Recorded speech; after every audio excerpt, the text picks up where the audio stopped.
Hello, hello, hello. Welcome, welcome, welcome. How you guys all doing this fine Sunday night? Hope you guys are all doing well.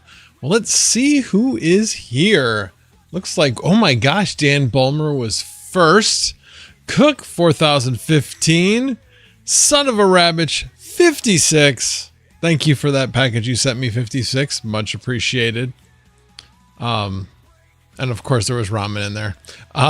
Joker Miner. Wow. He graced us with his presence. Thank you, sir. Very much appreciate it. Shides, Strange Tamer, Lest Dog C57.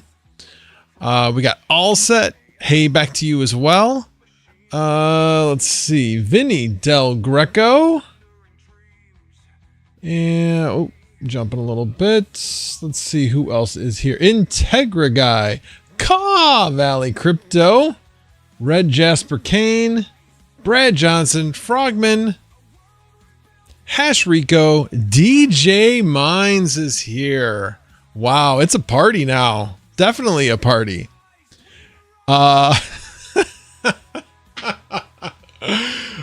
don't know who that is, but I'm sure that is strictly for tonight's episode. Clickbait me more. Hello. Bacon, Eggs, and Hash. Rizzo 529, and last but not least, Mad Investor, rounding it out. So anyway, yeah, I'm glad I'm guessing that's what that was referenced to, as to the title of the stream, because yes, it was meant as complete clickbait, because every crypto YouTuber I have seen has been putting out either, well, is this the end? Is Bitcoin gonna crash? No, it's not. This is why, type of thing. Or no, it's definitely gonna crash, and this is why. Everybody's been using Bitcoin crash in their titles, so it's trending. So I want to see how much this live stream. I don't think it'll affect the live part of it, but I'm really curious to see how it affects the people that watch afterwards. So we'll see. But I did that to kind of find that out, because it was definitely trending. I'm sure if anybody who's been looking, Lark and Altcoin Daily are two specifically. Oh, look at that. I just hit 8,400 subscribers. Anyway, that little doohickey, what is it called? ColoPlay or something like that. Anyway, it shows me my subscriber count. Anyway, but I digress. So couple of things. Let me start out first off by saying I'm going to make a little bit of a change starting with this stream. I don't know about you guys, but I find the mid-roll ads annoying as hell, because it'll be like, I'm going to tell you something so absolutely amazing, and there goes the commercial. and it's really annoying. So at least for the foreseeable future, I am going to be leaving out any mid-roll ads. I will put the mid-roll ads back in after. So anybody who's watching on replay, sorry, you will have to still deal with the ads.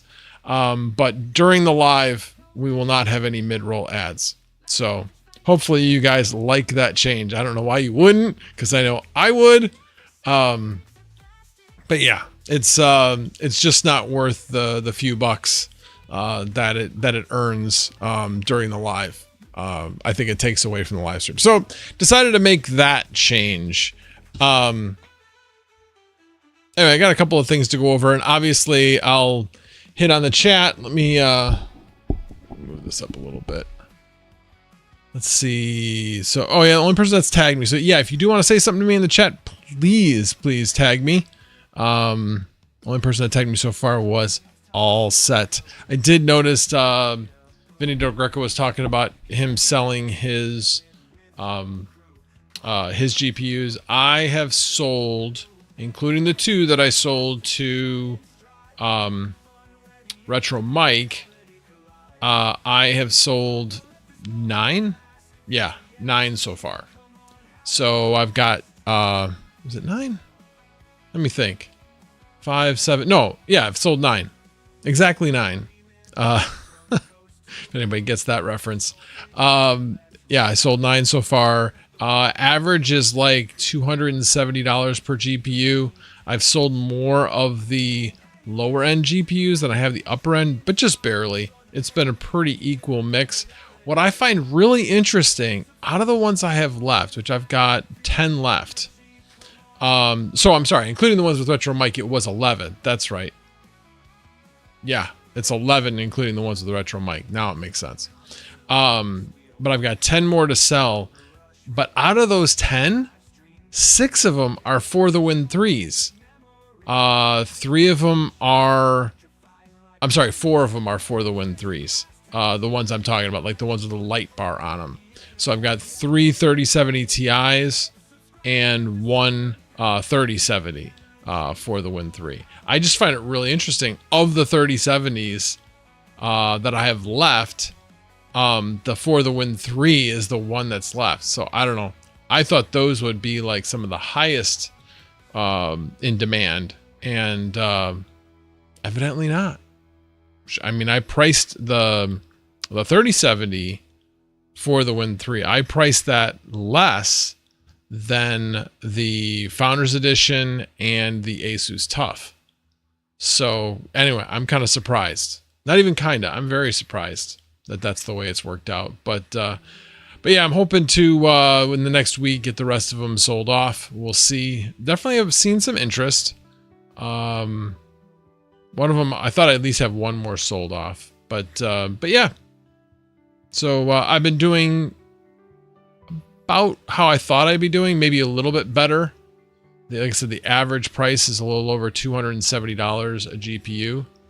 That's again spread out between 3070 Ti's, 3070s, and 3060 Ti's. So anyway, doing pretty good. Shide said, "What's up?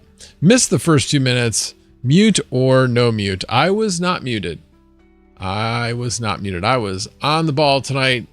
I got sleep this weekend, so I was on the ball and was not muted. Sorry if that disappointed anybody. You know, I don't know. What was the line on that? Does anybody started a betting line on whether or not I'll be muted at the beginning of the stream? Shides. Oh, great. I got an attaboy. That's what I live for, Shides. That's what I live for. So anyway, so I said that, let's see. This tonight will be mostly like an AMA. I just, like I said, got a couple things to go over. The other thing I've been doing this weekend, I've been doing my father-in-law's taxes. That was fun. They weren't that bad. I did learn a couple of things. One is that, so my mother-in-law passed away this past year. So her IRAs, obviously the spouse inherits them. It's a little bit of a PSA right now. So the spouse inherits them, just naturally inherits them. But you would expect that there'd be some type of like rollover or something in the documentation to show that something's gone from one account to another account. It doesn't have to. You can do it that way, but it's not required when it's going from one spouse to another spouse. So that was really throwing me for a loop because I'm looking for the paper trail and there is none.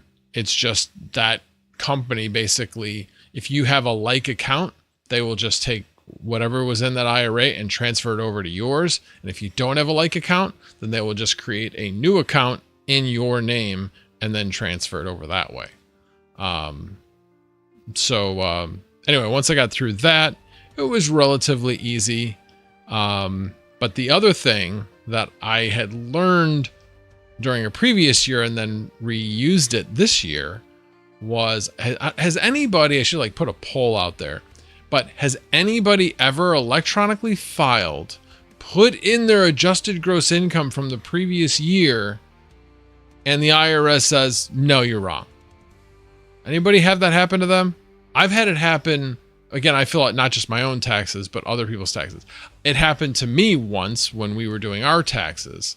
And now it just happened to my father-in-law when I was doing his taxes. So the trick is that whoever that person is that they're saying, no, this is the wrong adjusted gross income from the previous year, you just put in 0 and then it works. I don't know why.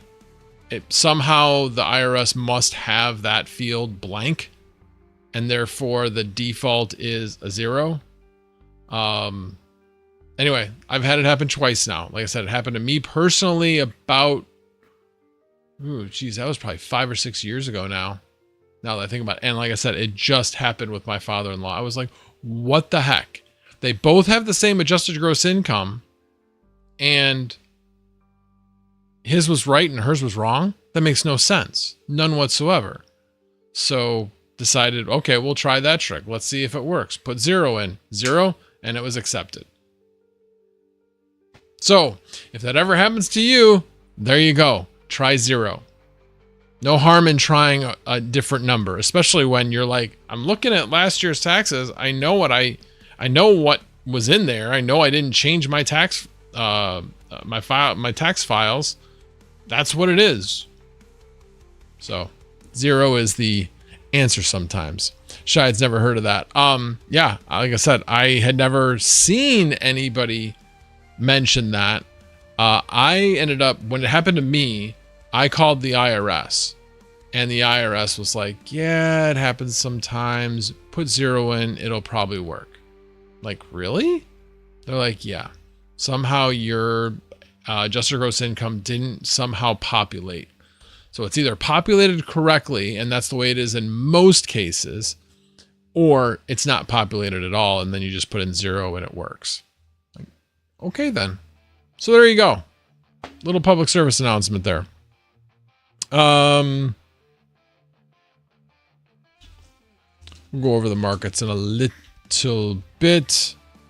And I'm going to do a little bit of an economic talk tonight. But before I do that, happen to notice a lot of people talking about salad. I will do a specific vast versus salad video. I know I've been saying that. Last week was just nuts with work. Won't even go through all that, but didn't give me any time to do a video, unfortunately. But there's been a lot of things that have been said about it. I know that Hobbyist did a short where he was talking about a 3090 was just like totally not worth it. Completely agree. I took my 3090s off of salad because they were just doing horribly. But what I found really interesting on salad, here, let me change scenes. By the way, this is all the crash references of all the videos. So anyway, but yeah. Let's see, where did I put that?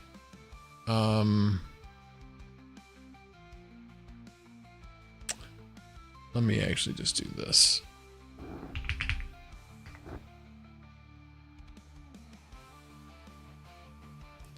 All right, so here's my earnings summary. I'm not making any great shakes. Right now, my 3060 Ti's aren't doing that great. They were making about $1.35 a day between the two of them, which isn't bad for 3060 Ti's. I mean, what am I going to get for them? Like $250? Maybe if I'm lucky, I get $250. And if they are making 75 cents a day, I mean, basically you break even on whatever you have at that point. You break even on it in about a year. So not horrible. It's kind of worth it. But right now, not doing a whole heck of a lot. I added on something earlier today. Actually, it was making a good amount for a 3060 Ti, making 6.5 cents an hour. That's amazing. Absolutely amazing. But obviously didn't stay there for a while. So I did make a few adjustments, made sure they were updated. But again, they've been kind of off again, on again. But the key thing here is, and this is one of the things he showed, was this Salad Network monitor. So obviously 4090s are doing well. 4070 Ti's were doing horribly. And this is the other thing. How he said, they say they're moderate. Okay. What they're going by generally is the average hourly earnings rate, but that doesn't really say anything because this 4070 Ti is making 2.2 cents an hour on average, but yet they say it's moderate demand. I don't know what the hell they're talking about and what they're smoking, but this is ridiculous that this is even here. 4090 making 16.2 cents on average. That's okay, I guess. 3060 making 4.3 cents. Not bad. That's not bad at all. And the 3060 Ti on average is making 4.3 cents an hour. That is pretty darn good for an 8 gig GPU making 4.3 cents an hour. It's not bad. Not bad at all. Obviously, if you have higher and better GPUs that are going to make more, sure. But Sal is not the platform to put it on. If you put, by the way, and by the 16.2 cents on average for like a 4090, you got to take 10% off of that. So it's less than 15 cents for average earnings rate. Crazy. You know, on Vast right now, if you priced it at the very lowest of what people are pricing things at, it's at 21 cents. 21 cents for verified. But they still are verifying 4090s. You do some of these lower end GPUs, yeah, not so much. They're not verifying those. Like right now, my 3060s has been on for a while. None of them are verified. I did get one 3090 verified, but my other two, I actually thought about starting over with them.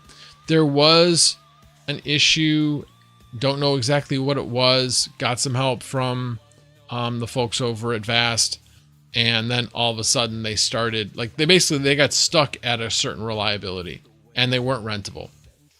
So then went to them. They did something, fixed something within a half a day. Everything was rentable and they started going up again, but now at a really, really slow rate. It's almost like I was offline all that time. And therefore my reliability is just going up very, very slow. So I'm not sure what I'm going to do there. But yeah. Yep. Integra guy. All I saw was I'll try 0.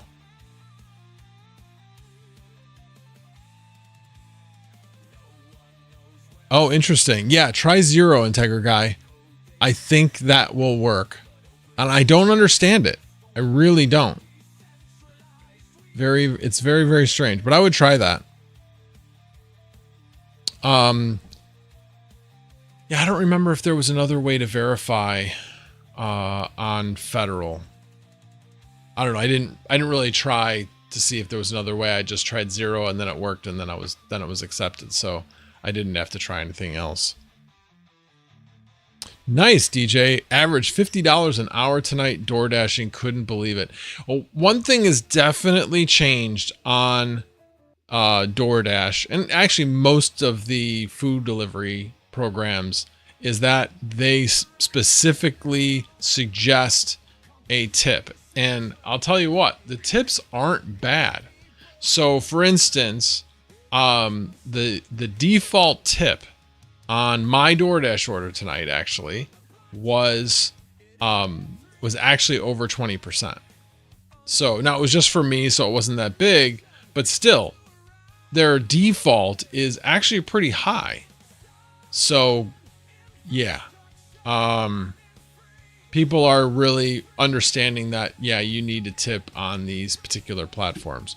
And I know that Uber has the same thing. I'm pretty sure they do anyway, that they also have a suggested tip. So yeah, I've actually thought about going back to it as well, but trying to concentrate on some other things, trying to get the YouTube channel going a little bit.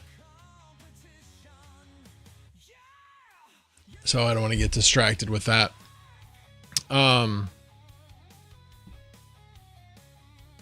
56 will be right back in a couple of minutes. You doing both at the same time? Nice.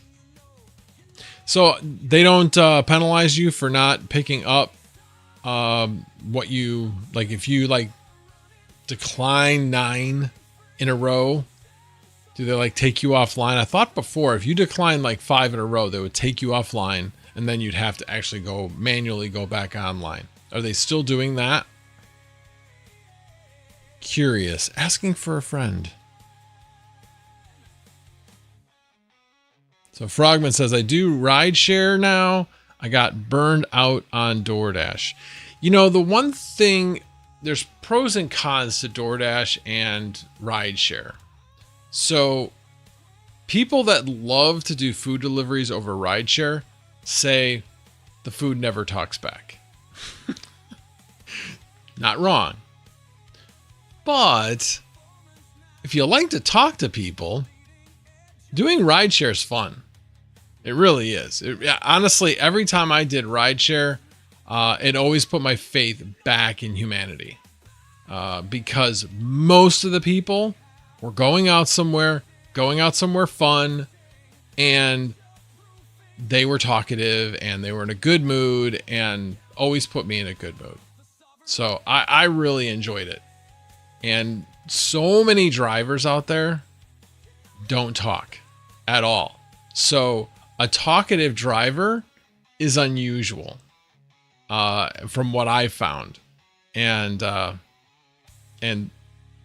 it definitely helped. Definitely helped. Got me a few tips when nobody tipped at all. Yeah, I'm trying to remember. I actually gave a ride to somebody who was on The Sopranos. Don't have any. I never watched the show. I don't know which character it was. It wasn't one of the main characters. It was a man. Yeah, it was a supporting actor. I'm thinking it was like one of the main character's brothers or something. I don't know. Anyway, he gave me a really good tip. Really good tip. And not even the fact that I didn't know who he was. Maybe he appreciated the fact that I didn't know who he was, so I wasn't like going, oh my God, I can't believe who you are. Yeah. Anyway. Yeah, so anyway, I was talking about salad. But yeah, the one thing I found with salad is the fact that its demand is so up and down. I feel like they have to more actively go out and sell their platform rather than Vast, which is more of a steady amount of demand because the people that are on the platform are generally staying on the platform. They're not actively going out and selling. It's not the fact they're not marketing. It's just that they're not selling to get people, to get companies to come on the platform. I think it's a lot more like colleges, researchers, things like that, as opposed to, I'm not sure who all the customers are, although we obviously know that the adult industry is a very, very prominent customer of salad. No question about that. All you have to do is look at you know, they basically download something to your machine, you render it, and then you got to upload it. And yeah, I've had a number of times where my bandwidth has been pretty much depleted by just a few salad rigs. My max, I think, was 1.65, 1.67 gigabytes per second. That's how much was being used. I have a 2 gig download. So it was basically using almost everything. Yeah, it was kind of crazy. Vinny Del Greco, don't you get a free meal with DoorDash? Just cancel the order that smells good. Huh? Oh, I see what you're saying. Yeah, yeah, that happened to me once, actually. Nobody could talk to the driver. He couldn't speak English. Anyway, long story short, they just ended up replacing they ended up giving me in fact, that was the night that I was on Saturday Night Live and Chump sent me a pizza because I was so pissed. Yeah, but that guy like took my meal. I have no doubt. As I talked to the people at the Chipotle, and the Chipotle were like, no, he picked it up. He absolutely picked it up. So yeah, that's a good way to get yourself non-renewed with DoorDash. I'm thinking. Could be wrong, but I'm thinking it's not a good idea. Not a good idea at all. All right. So yeah, I was just gonna scroll down this thing to show you. So if we look at like 3090s. Oh wow, 3090s are actually in moderate. I'm not really seeing that. 9.6 cents. It's not horrible. Actually, probably one of the best ones I've seen in a long time for the 3090. You know, 4080, 4.2 cents. That's what I'm making on a 3060 Ti. Same with the 4070. These are horrible rates. Absolutely horrible rates.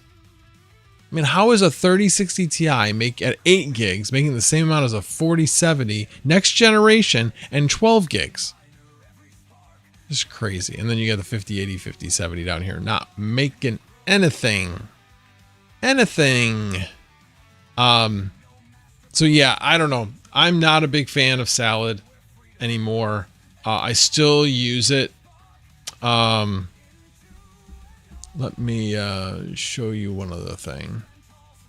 This is why I like Vast. Vast just has way more data. What is it called? There we go.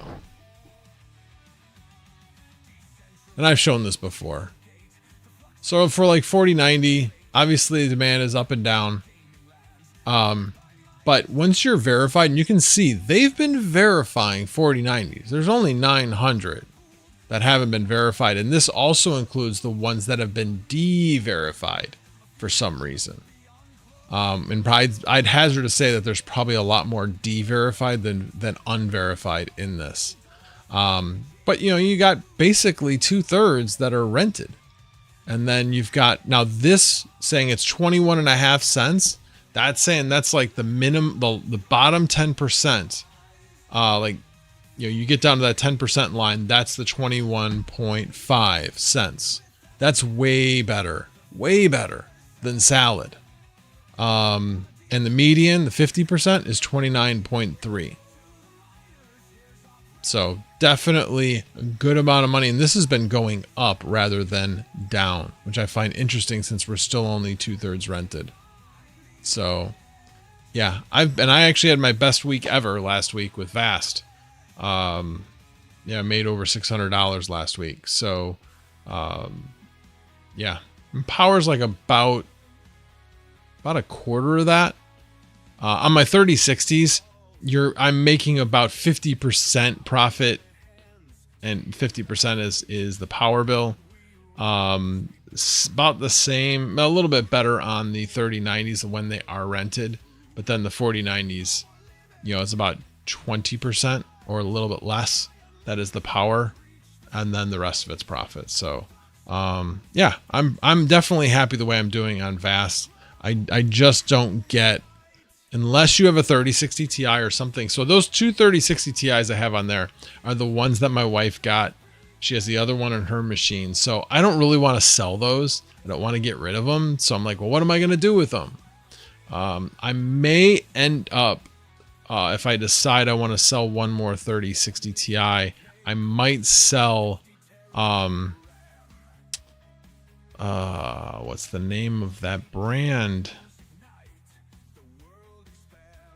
Starts with a Z. Zotac. Jesus. I might end up selling my Zotac 3060 Ti, which is currently in my Tempe node. So I'm not sure though. Not sure though. And I could actually put a 3060 Ti in my my NAS if I wanted to. But right now I have a 3060 in there, and it's actually rented. Has been rented for quite a while actually on VAST. Not for very much, but it's rented and it makes a little bit. So let's see. Yeah. Swamp 7, it costs like 8 cents per hour just to run a 3090 at full TDP plus bandwidth. No, it doesn't. It does not. Not at my power rate. Not at my power rate. It's 350 watts. That's full TDP. And if you take 350, and my average is like 12 cents, and that's on the high end. So 0.35 times 0.12. It's 4.2 cents. That's how much my power costs me per hour. And that includes distribution and supply and taxes, everything. Crypto Crack, how do I like Tempe? How am I liking it? I mean, it's kind of a set it and forget it thing. I set it up, was super easy to set up. I actually used my son's old 4th gen DDR3 computer to set it up. Just put a GPU in it. I had been using it for something else like a couple years ago. I haven't been using it since. So I just like, oh yeah, I forgot I got that computer. So I just set that up and it works great. So, but yeah, I mean, as long as I'm getting payouts, now I may have to revisit it when they decide they're going to start paying out higher for better performance, whether it be more VRAM or just, you know, more cycles. But we'll have to wait and see on that. Right now, it's just if you have an 8 gig or higher, you're at the second tier, meaning you're getting paid out as much as you can possibly get paid out. So for now, I'm just going to leave the minimum in there and go from there. If it gets beyond that where VRAM is going to matter, I might put a 3090 in it, especially considering my 3090s haven't been doing that well. So yeah. So anyway, so yeah, back to Swamp 7. 8 cents is not what it cost me per hour. It cost me 4.2 cents to run. Pearl Rival, Chump is hilarious as you were muted. Chump is hilarious as I am when I'm muted. I got it. Yeah, that was pretty funny. I watched it on replay, but that was pretty funny. Good to see you, Chump. Everything's still working on your computer? Hope so. I run a 30, Rizzo says, I run a 3060 12 gig and a 3060 Ti on Salad.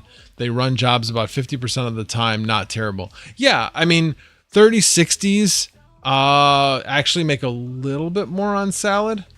But they aren't rented as often. And that's only if they're not verified. Once I get it verified, if I get any of these 3060s verified, then they will make more on VAST. But otherwise, they're making more because they're rented more often. But they make, I've got them set at 4 cents. Probably could set them a little bit higher, but when I had them set higher, I wasn't getting rented at all. And I had them set like that for like a week and a half. Oh, Crypto Craig, is it making anything? Yeah, it's making about $50 a month. right now. I mean, it would have been making closer to 100 with where the price was before, but with where the price was last time I checked, which was about a week or two ago, about a week and a half ago when we got paid out. No, actually it was right around a week ago. It was $50. So, yeah, I mean, it's not horrible. I mean, I always think of things like this in terms of, if I took this money and invested it in something else, what would that something else be and how would it do? So considering I already had a computer sitting around and considering I already had a GPU sitting around, you could say it didn't really cost me anything to get it up and running, but it's the opportunity cost, really mainly the GPU. Again, GPU maximum would probably sell for about $250. So $50 a month. From a hardware perspective, it's 5 months. From buying the Tempe node in the first place, which was around $1,000, so you're looking at about $1,250. You're looking at about 24 months, about 2 years payback, which is about what you'd get probably with most like with a Bitcoin ASIC. But again, all depends on where the price of the coin is. But the good thing is, still profitable. It runs on I'd run on less power if I was running it on a more modern system, but even so, it's not using barely any power. Let's see. The water in my keyboard was awful. It's funny because I actually, it was actually right before I was going to record something.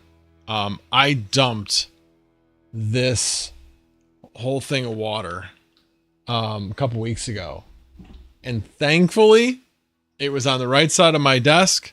The only thing it got wet was the chump change mouse pad or desk pad, but other than that, everything was good. Nothing went in the keyboard, nothing went in the mouse. Yeah, it was good. So thankfully I didn't have that problem. So, alrighty, well, let's talk a little bit about the economy, because, really when it comes down to Bitcoin, people are thinking that Bitcoin is going to crash because of where we're at, the uncertainty, are we going into a recession, all those kinds of things. So, where do we think we're going to go? I mean, because that's really what matters, is where do we think we're going to go? Well, it's kind of scary, honestly, because we're looking pretty similar to where we're setting up where we were in the 70s. Because if we end up tariffing the crap out of everything coming in, that's going to raise prices. It's going to raise inflation. And what I've always seen, and I've been around a few recessions, is that they're self-fulfilling prophecies. As soon as somebody says the R word, and then it gets repeated, and it gets repeated again, and it gets repeated again, yeah, there you go. Everybody believes it. All the consumers believe it. Consumer confidence goes down. People start thinking, no, maybe I shouldn't spend money because everybody's talking about a recession. Yeah, it becomes absolutely a self-fulfilling prophecy. If you look at, again, not getting political, but if you look at the Biden era when they had that super short recession, where GDP did dip below zero. That's how I define a recession. People were talking about not how long is it going to be? It was everybody was already on their thinking that it was already on the way up. There was a lot of positive talk once it got to the recession level. So if we have a recession and inflation, anybody know what that's called? Bueller? Anybody know what that's called?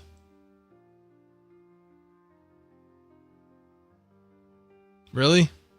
Or is there that much of a delay?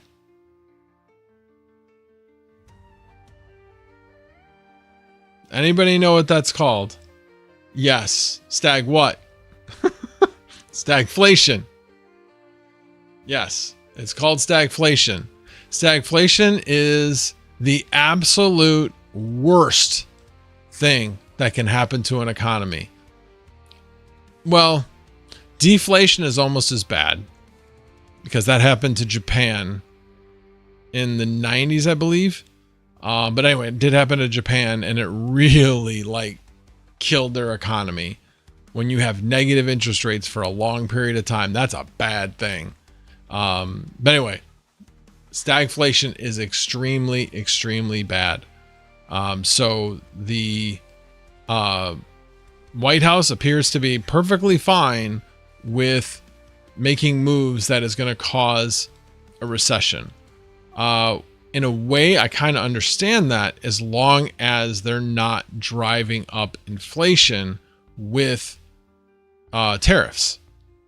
So anyway, a lot of this is big questions. You know, one person can read the White House and say, there's nothing to worry about. It's all just talk. It's just negotiation. And you can look at it and also say, no, they've already put some of the aluminum and steel tariffs in place. So it's not just talk. They've already put things that they've said that they're going to put in place. So we'll see how that goes. But hopefully we'll get some agreements. If we don't, and we get into this tit for tat tariff war, it's not going to be good for the economy. It's not going to be good for growth. And we will get into a stagflation situation, which would be very, very bad. The other thing that the Fed has indicated is that they're not doing anything until they figure out what the hell is going on. They don't like uncertainty either. They don't like not knowing what's going to happen. They need to see a defined direction so that they can then evaluate that and say, oh, well, okay, I see what's happening here. Yeah, then based on all these indicators and where we are with our policy, then we think inflation is going to go up or we think inflation is going to go down, and we will make our decisions based upon that. Right now, they don't know what to base their decisions on, so they're not doing anything. And I don't honestly see a rate cut probably until at least third or fourth quarter at the earliest. I wouldn't be surprised if it isn't until next year. Now, if we get into a tariff war, that's going to be bad because, okay, economic growth or inflation, which one takes the priority? I can tell you right now, based on what happened in the 70s, inflation takes priority, and you raise interest rates.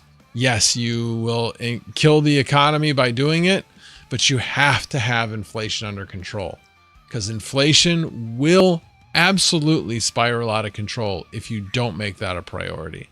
That's what happened in the late 70s. And then what ended up happening? You had Paul Volcker come in office. People hated him when he was in office because he raised interest rates to sky-high levels. And actually was part of the reason why President Carter didn't get reelected, because the economy was doing so bad, but it was doing even worse because of the things that Volcker did. And it was for temporary pain. And but it did get inflation under control. But a lot of people were out of work. A lot of people. I remember that. My dad was out of work for a little bit and actually ended up opening up his own business as a result of being out of work. But yeah, it's going to be a very, very interesting 2025. Well, it's already been an interesting 2025, no question. But it's going to get even more interesting from an economic perspective. But let's just look at the possibility for the Goldilocks scenario. The Goldilocks scenario is that calmer heads prevail and agreements are worked out, everything stabilizes, and the Fed can say, oh, okay, tariffs aren't that high, won't really cause inflation. Inflation just went down in February. Yeah, we can lower rates. That's what we really need.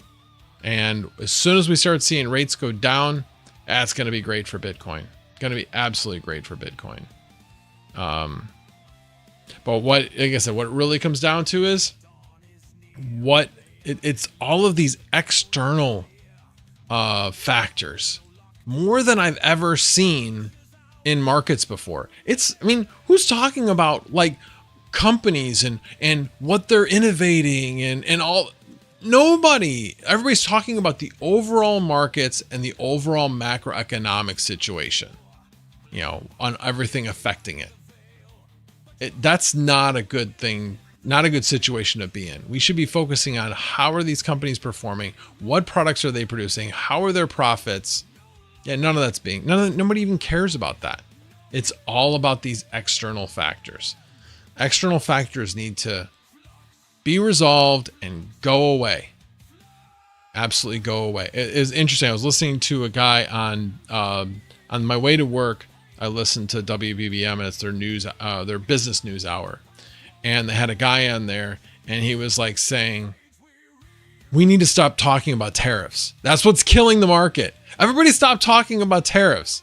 Well, we wouldn't be talking about tariffs if they weren't a threat. So you should tell that to the president. So anyway, we'll see what happens. But regardless, I just hope whatever happens that it gets resolved.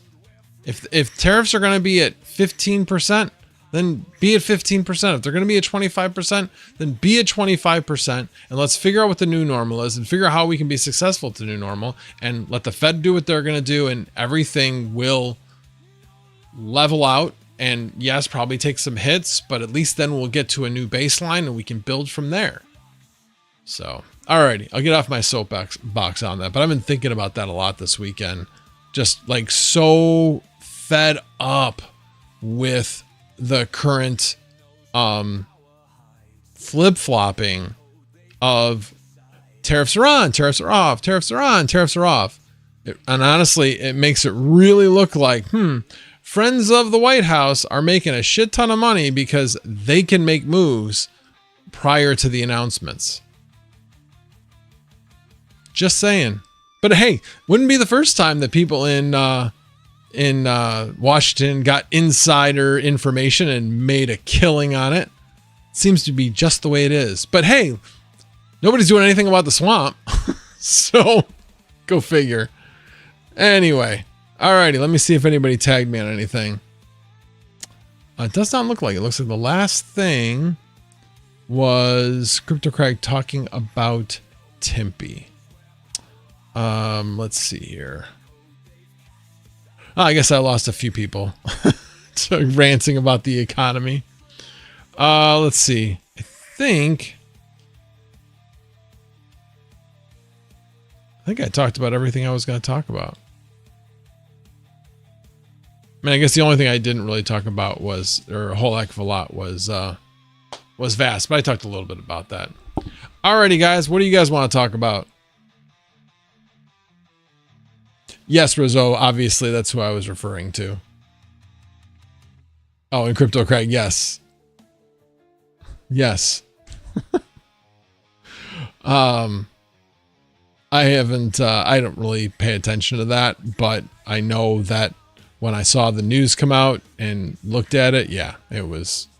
But again, you could literally pick just about anybody in Congress or in the White House and say what they're doing is insider trading, because they have not divested themselves from making the decisions. I remember when there was a time when presidents would completely divest themselves from their investments while they were president. They'd still have investments, but they had no communication. And again, whether that's true or not, I'm just saying that that's what was stated. That they did not have any communication with their, and so their investment advisors, and their investment advisors did not get any information from the White House. And now it's just like, whoa, why do we need to do that? Nah, it doesn't make any sense. Why would you need to do that? Anyway, let's see. Frogman says, anyhow, what size is your shoe? RPM would like to know. What? I didn't even see Red Panda here. Why would Red Panda want to know the size of my shoe? Did I miss something?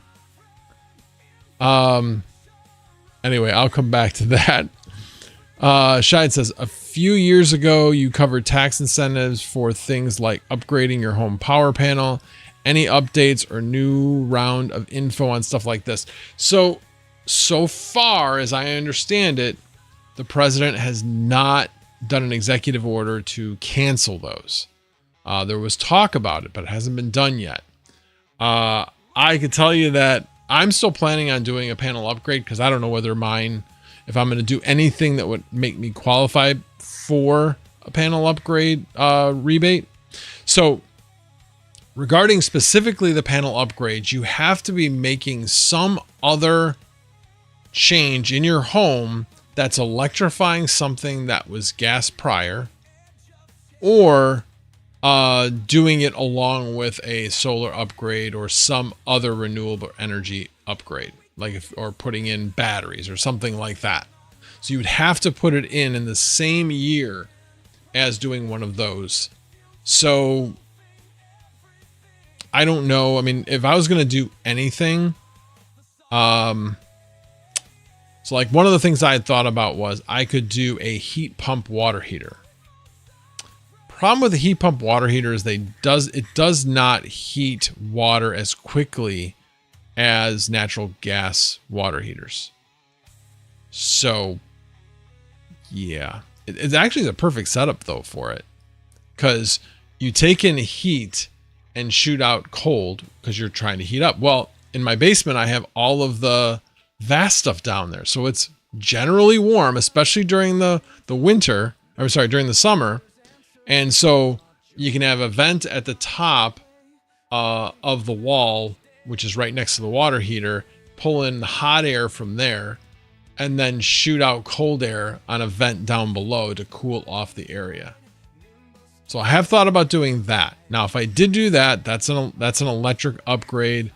I would be able to get the rebate on the panel, which is $600 or 30%. Well, yeah, 30%. If you think about it, that's like 30% of $2,000 is $600. Well, I don't know where you're going to find a panel upgrade for $2,000. You may not. I don't know if you have to have a professional do it, but I thought you did in order to qualify. But not sure about that. But yeah, there's still all kinds of rebates available. My only worry is you put it in now and then they cut it off, meaning that when you go to fill out your taxes, they didn't grandfather you in because you did it. So I don't know. But I do need to follow up on the electrical panel. I have a couple of places I was going to call and see how their quotes compared. It's like I said, I don't really want to pay $4,500 for a panel upgrade. It is kind of interesting though. I was thinking about it. How long do panels last? About 30 years. How long have I had this panel? 33 years. So it's about time that I replace the panel. So from that perspective, I've gotten full use out of the panel I have. And so it's not like I'm replacing something that, like I said, that it's not like a waste type of thing. Let's see.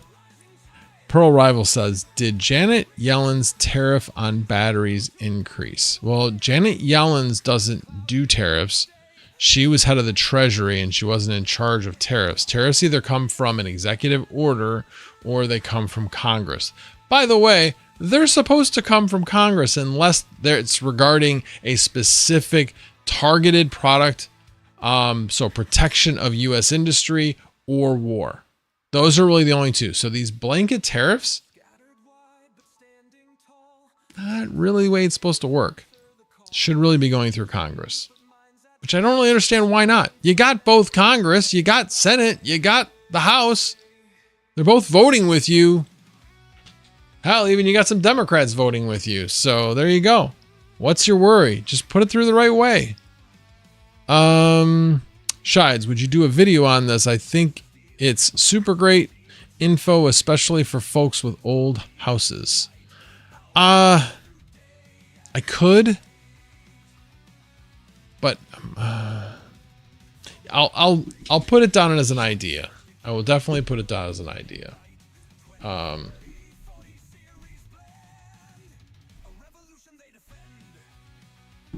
right, written down. I will put it through vidIQ and see what they think. I am coming up with ideas. I'm trying to make sure that I'm hitting topics that at least have some people watching it, as opposed to, like I said, I did the install of Ubuntu. Everybody's asking me, well, can you do a video on how to install Ubuntu, for Vast? I'm like, nobody's going to watch it. Nobody's going to watch it. And so I decided to do it in a short.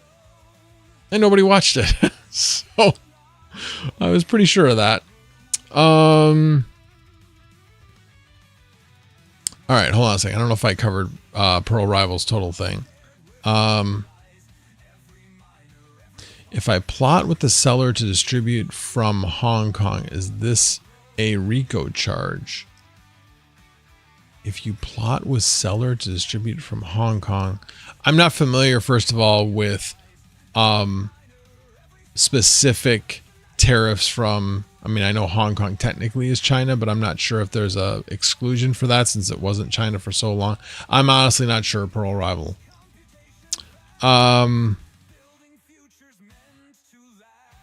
Paddywhack Miner, finally 5090s back in stock here in OZ, and they only cost, and they only cost 4,435 USD. That's a little much. Little much. I don't know if you guys have seen some of these packages that MSI is offering and what Newegg is offering. These aren't just like, oh, we're going to sell you one other product with it. No, these are like 4 products. We're going to sell you a whole computer with your GPU. You're going to get a motherboard, a case, a monitor. So the deal's like $6,000. It's ridiculous. No, thank you. I'll wait until they're more in stock. Shides, at 30% including the install seems more like $10,000 job. No, so the 30% I'm talking about is the rebate. So it's $600 or 30%. It can't, your rebate's not going to exceed that 30%. That's what I'm saying when I'm saying that 30%. So at $4,500, well, $600 is, that's the max, and that's less than 30%. So the maximum I would get would be $600. That's what I was referring to there.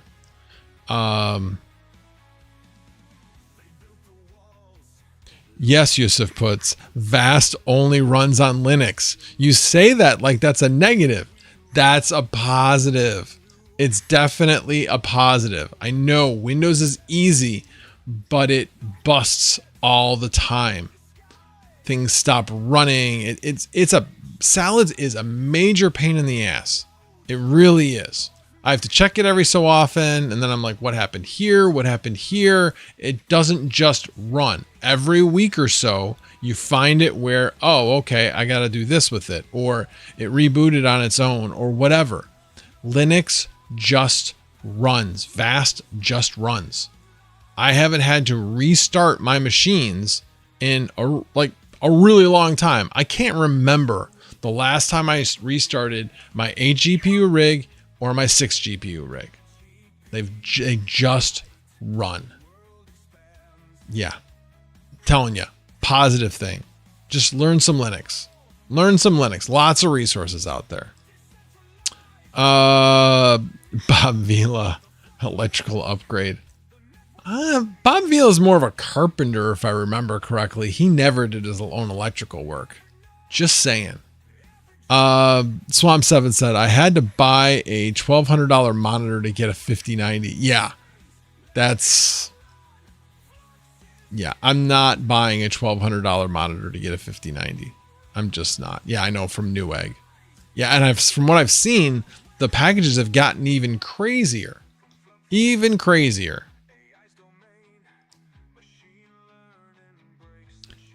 And is it nice?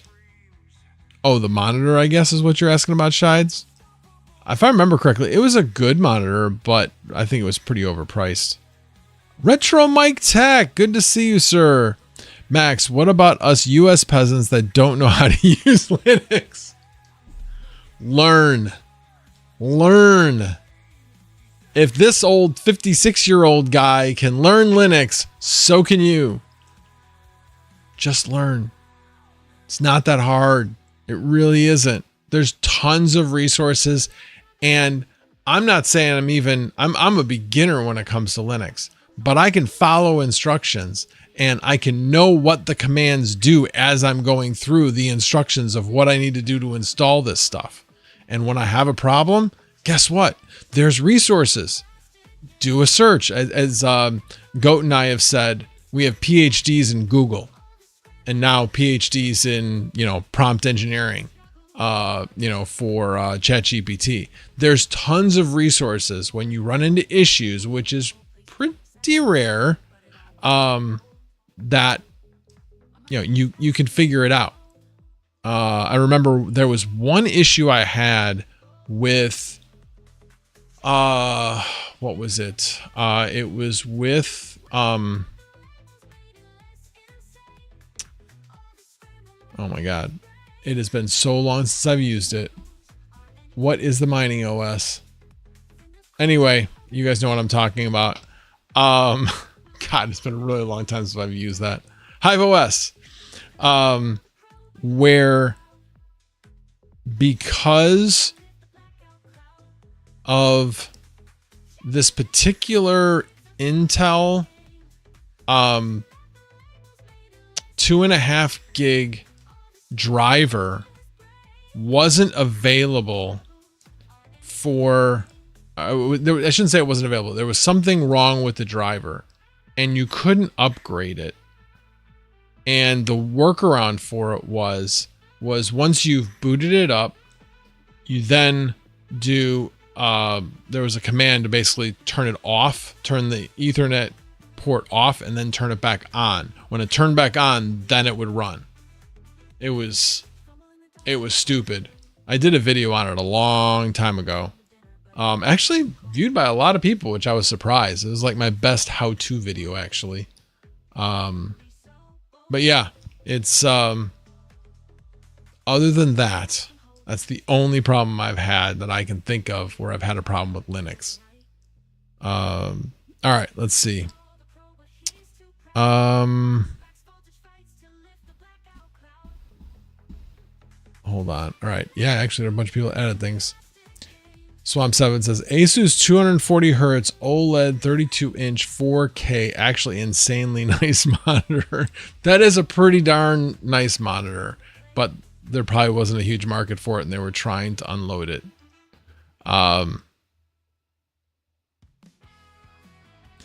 Yeah, Windows Server. That's different. That's running on Windows Server, not Windows 10 or 11, which is what Salad runs on. So, yeah, and nobody's installing things on Windows Server anymore. I really don't know too many people that use that. Black Sales. Lynn? Who? I'm not following you. Yes, the Pigeon King is in the house. You're not smart enough. So people may be new to this chat, Retro Mike, that don't know that you know Linux like the back of your hand. Tom G, who's Linux? Oh, isn't that guy Linus? Will new tariffs add to this? Add to what? I'm not sure what you mean. Shides, I started learning Linux in 1998 and still highly valuable skill set in my main career as well as the crypto hobby. Time well spent. Totally agree with you. Totally agree with you. There are so many resources out there for learning new things. Anything. It makes it easy to learn anything. And it honestly, I love the time that we live in and the fact that I can learn anything I want. Anything I want. I just have to go either maybe pay for the resource if I need to, or just seek it out. Just seek out the resource. The amount of information available to us is astounding. You just have to garner it, mine it, go get it. Go get it. All right. Let's see. Oop, jumped a little bit. Okay. I'm talking about real work. Not, can you play COD on Linux? No. I mean, Windows has its place. Not saying it doesn't. I'm streaming on Windows. People have tried to take their personal computers, gaming, everything else, and multiple people have done videos on trying to change over to just Linux. And every one of them comes back to Windows. They do. Yeah. So, yeah. Oh my God, be quiet, phone. All right, let's see. Wow. Black Sales, I have a copy of Quake 3 Arena Linux edition. Will that help? I mean, if you want to run Quake 3, sure. Oh, you know what? I didn't watch that video yet, Retro Mike. Thanks for the reminder, Swamp 7. I did want to see that. Now, I am able to run Vast and run... Actually, thanks to Swamp 7, funny enough, I am able to run mining jobs in the background. Right now, it's just not profitable at my power rate. So I'm not doing that anymore. But for a very long time, I was mining whenever I didn't have a Vast job. So hopefully I can get back to doing that if the crypto market comes back or if enough people shut off. One of the two. Let's see. Crypto Crag. I need to send Goat something. Can you create a version of Copilot in COBOL and call it COBOL Pilot?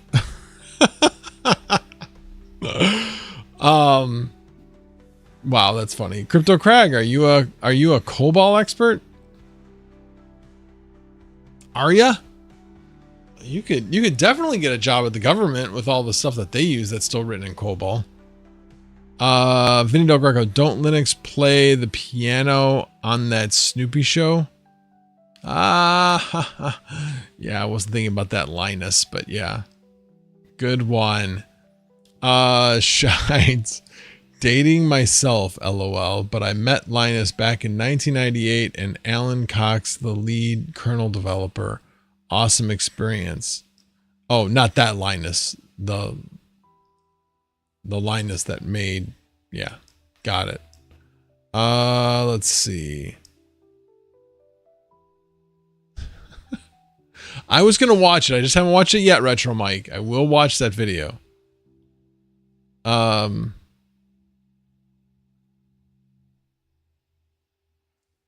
don't know who Kevin Mitnick is. I'm sure I should know who he is, but I don't.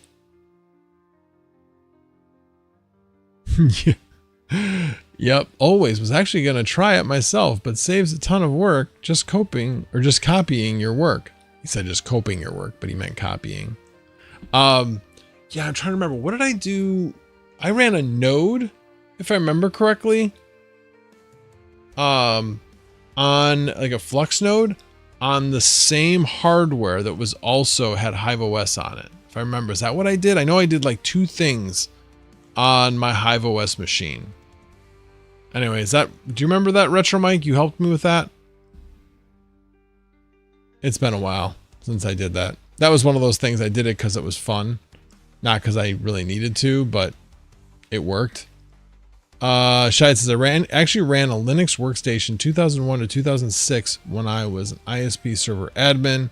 I was the bomb until I bought a Mac. Yeah. Why would you do that to yourself? Why? Crypto Mikel, there's no Linux hate. There's no Linux hate at all. Not at all. I know you're just kidding, but still. There's no Linux hate. I'm defending Linux. Linux is the bomb. Let's see. Craig is the resident COBOL expert. Good to know. Good to know. Crypto Craig was talking to Shides. You should watch the videos on Gummo. Strange dude. But it is on soft. It is on soft white underbelly. He has a cool Bitcoin story. Okay. Wow. I have no idea what that really was about.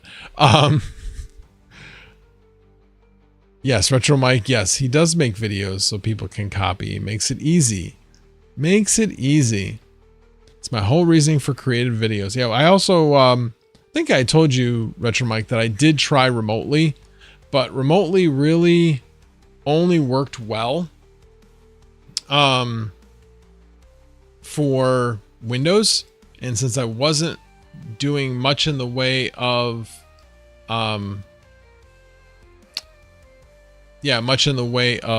any salad anymore, I didn't really have any use of it. I still have it running as a Docker container on my Unraid NAS, but yeah, not really using it at all. It's kind of cool. Tried it. Shide says, next topic, Rad, the movie, is being re-released in theaters next week. You're a bike guy. Did you ever do BMX back in the day? Okay. That's kind of funny you mentioned that. Did I ever do BMX back in the day? Depends how you define BMX. I had an old Schwinn Stingray. All my friends had BMX bikes. And I would go out to the local BMX track and jump off of jumps on my Stingray. Those things were built like a tank. I didn't get very high. Not going to get very high with a bike that weighs probably 5 times what those BMX bikes did. But the wheels never tacoed. So definitely saw some friends' wheels taco. No question. Those stupid 5-spoke rims, plastic 5-spoke rims, those damn things, you especially if you jumped beyond the ramp or got to the end of the ramp, so your rear wheel was on the ramp, so it was going down quick until the front wheel came down. Oh god, I had to see at least a dozen front wheels taco. Yeah, good times. Yeah, we used to have a lot of open areas around our house when I was growing up. That one was right across from the grade school, and now that area is full of houses now. But that was really cool. We used to go there about at least a couple times a week. I didn't even have to. I had to cross one street to get to that. One street, because it went down to the end of the block, which immediately turned into a bike path going towards the school, across a field and everything, and then had to cross the street across from the school, and that was it. Yeah, we lived in a pretty cool area when I was growing up. It was still a suburb of Chicago, but at the same time, a lot of the fun of kind of being out in the open.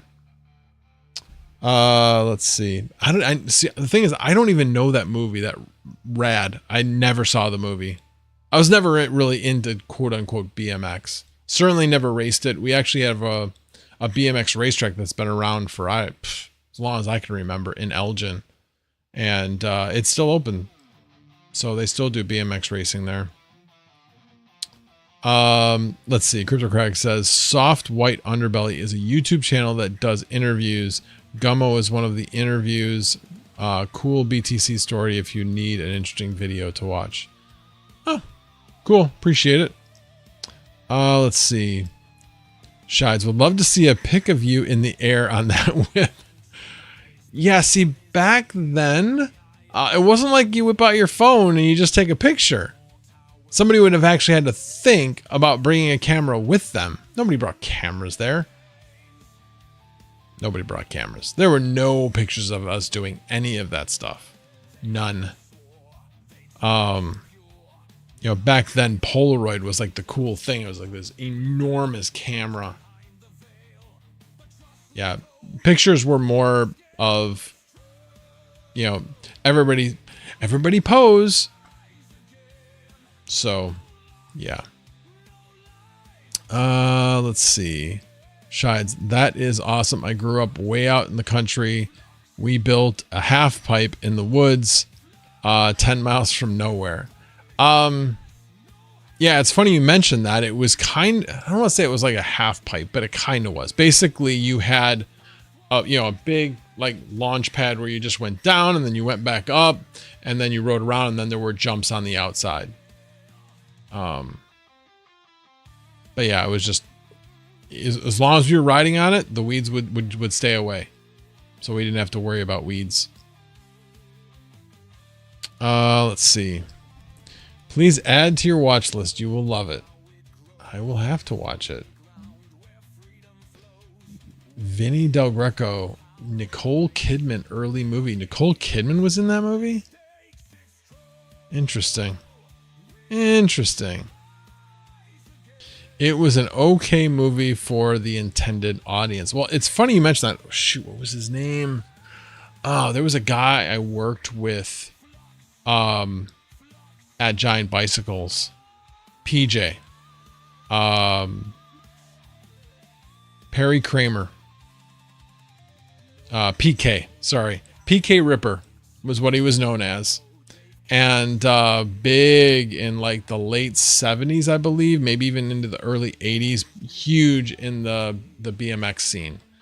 And I didn't know anything about him then, and he was a total cool dude, you know, was in the bike business, and so that's what we talked about. It was never like, oh my God, I can't believe you're PK Ripper. We had some comments about, he had a brand that was at a different company that he basically made nothing off of because he didn't get a good contract with them.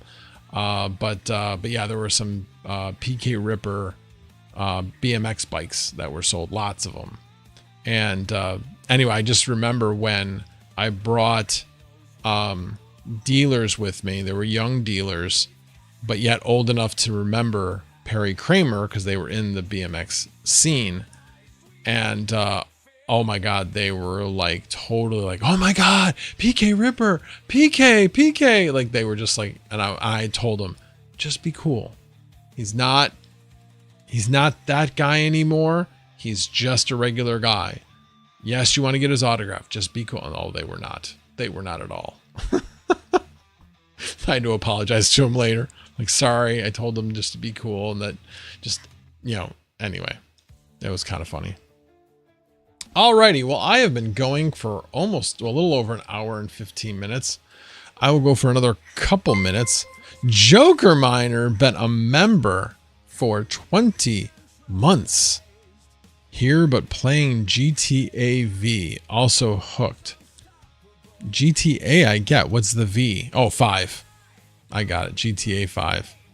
Oh, is that why I haven't heard from DJ in a while? Are you playing with him? So, but thank you for being a member for 20 months. I do very, very much appreciate you as well as all my members. Yusuf puts, oh, Max, thank you. Okay, Max, thanks for your help, bro. Oh, yeah, no problem. Yeah, if I can answer things relatively quickly, I'll just answer them. I enjoy helping people. So, and actually, it's funny. Actually, I should look at this. So it was asking me for Sheets help, Google Sheets help. And I don't remember because he just kind of stopped. So I'm not sure if he is still looking for help.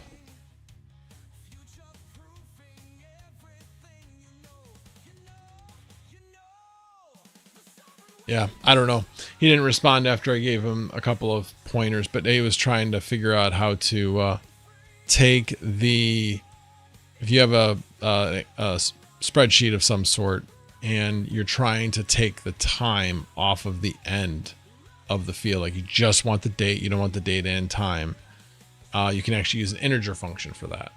So, yeah. Anyway, so yeah, I enjoy answering people's questions. So, alrighty. Well, thank you guys for being here. I do very, very much appreciate it. I am really hoping this week goes a little bit better at work and can do a bit more content. I said I definitely have some things I want to do. Trying to remember. I know somebody had asked about the rebates, you know, things to do with upgrading your house, that type of thing, doing a video on that. Was there another video that somebody had suggested? I'm trying to remember.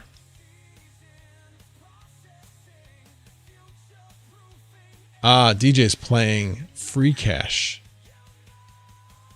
Yeah, I looked through Free Cash. There is all the things that I was doing don't even appear to be there anymore. Or I've already still done, so I can't like try to redo them. Unless, hey, DJ, do you know? Like, is there a standard like, hey, if you haven't done this in X amount of time, you can be considered a like new customer again? Like, well, the way I made a lot of money was I basically signed up for all these betting sites. And they count on that they are going to, through their marketing, be able to get you to latch on. And they can't do that. I'm there to make whatever money I make. Even if as long as I know I'm going to make money, even if the bet they're requiring me to do loses, then I'll do it. And if I lose the bet, no big deal. I'm still winning. And then I'm out. And I never touch the site again. Because I know if I do, I'll get addicted, and I definitely don't want that. Let's see. Work is overrated. Well, no kidding. Yeah, I can do once. That's what I figured. Pro Rival, what's on the plate for next week? I'm curious about tariffs on renewable energy. I don't know. I know that we do have a company in the US making solar panels, and I believe, based on what I saw, they will not be affected by the tariffs unless Trump decides he's going to tariff Southeast Asia, because a lot of the supplies for that particular company comes out of Southeast Asia, but not from China. So from a solar panel perspective, we can still get things made in the United States. It's 100% automated. So that's why you can make it in the United States, because that equipment to make it, produce it, whatever, it's probably produced somewhere else. But once you have it here, it doesn't matter where you put it. It's still gonna, it's cost that much money to get that equipment regardless. Now it might cost you a little bit more to maintain it, but they were getting all kinds of incentives. In fact, they had to meet certain production requirements in order to get some of their incentives. So they were being mandated. That was part of the deal. So yeah, as far as tariffs on renewable energy, I am not sure. It's more about whether or not the White House is going to remove all of the incentives for under the clean energy bills that have been written prior. Retro Mike, how to make $1 million in 30 days mining cryptocurrency. Thank you kindly. That would certainly get some views, but that wouldn't watch very long since it's absolutely not possible. Well, technically it would be. But so this was an old joke in the bike industry. How do you make $1 million in the bike industry? Start with 2 million. So bottom line is you invest $2 million and then you end up getting $1 million. That's kind of the way it would be with mining right now. How do you make $1 million in mining cryptocurrency? Start with $5 million. You can do it. You can definitely do it. You can make that much, but in the end, you'll end up with less.